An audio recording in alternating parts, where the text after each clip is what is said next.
लालू प्रसाद का नाम लिए बिना बिहार की राजनीति का कोई भी ककहरा शुरू नहीं होता है। बिहार की राजनीति में ऐसे घुल मिल गए हैं लालू और नीतीश कि इनके बिना बिहार की राजनीति की कल्पना भी नहीं की जा सकती है।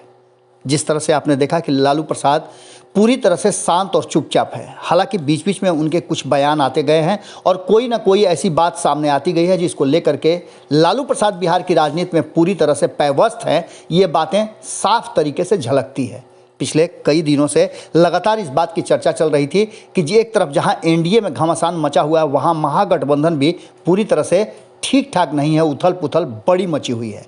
लेकिन लालू प्रसाद ने जो एक गलती हो चुकी थी उपचुनाव में, उसे सुधारते हुए स्पष्ट कहा था कि महागठबंधन एकजुट है और अब कोई भी परेशानी हम नहीं होने देंगे। हम तब तक एकजुट रहेंगे जब तक कि बिहार में नीतीश और भाजपा की एनडीए सरकार को उखाड़ करके नहीं फेंकते हैं। इसके पीछे उन्होंने साफ तरीके से कहा था कि बिहार को कहीं ना कहीं बर्बाद करने के पीछे इन दोनों का हाथ है। एक तरफ जहां नीतीश कुमार को उन्होंने टारगेट करते हुए कहा था कि उनको सिर्फ कुर्सी से मतलब है, बिहार से कुछ लेना देना नहीं है, वहीं भारतीय जनता पार्टी इसका फायदा उठा करके बिहार को हाशिए पर ढकेल रही है। इन बातों को लेकर के उन्होंने कई उदाहरण भी दिए थे और इसको लेकर के राष्ट्रीय जनता दल, कांग्रेस और अन्य विपक्षी दल भी पूरी तरह से भारतीय जनता पार्टी और एनडीए की सरकार के साथ साथ नीतीश कुमार को घेर रहे थे। एक बड़ी योजना बनाई जा रही थी जिसमें कहा यह जा रहा था कि लालू प्रसाद उसका कहीं ना कहीं ताना बाना बुन रहे हैं और भारतीय जनता पार्टी के विरोध में एक बड़े गठबंधन की तैयारी चल रही है जो देशव्यापी होगी और बिहार से इसकी शुरुआत होगी। इन सारी बातों को लेकर के बीच में काफ़ी खटास आ गया था एक बार फिर से महागठबंधन में। हालांकि एनडीए ने अपने झमेले सुलझा लिए और नीतीश कुमार कहीं ना कहीं बैकफुट पर आए, जिसके चलते एनडीए का मामला और सीट शेयरिंग का समझौता सुलझ गया।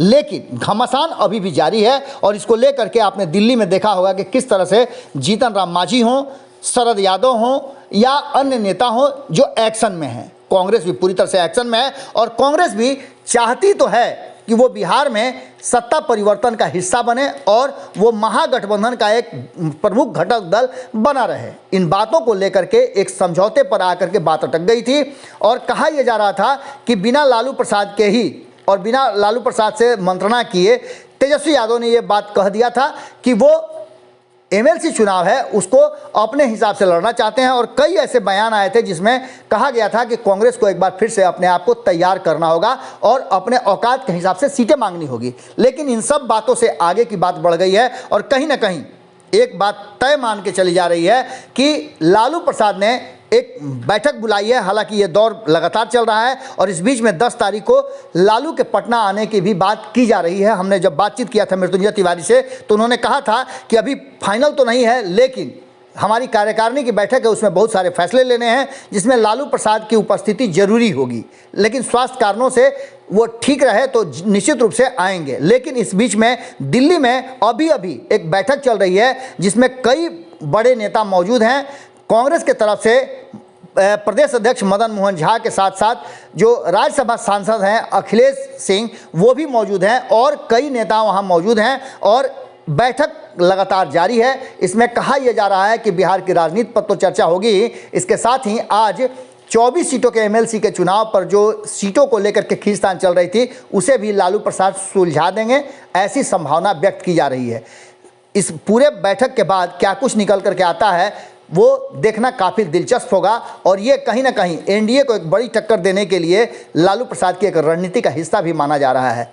जुड़े रहिएगा भारत लाइव के साथ, खबरें लगातार जारी हैं। अगर ये वीडियो पसंद आई और वह बिहार के राजनीति और बिहारियत से सरोकार रखेनी तो सब्सक्राइब बटन दबा के चैनल के सब्सक्राइब कर ली। ओजे एगो घंटी बा, ओकरा बटन दबा देला से कुल सटीक और मारक खबर रुआ मुफ्त में मिल जाई।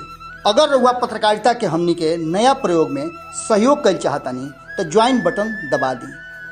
पेटीएम नंबर नोट कर ली 9386816700। धन्यवाद।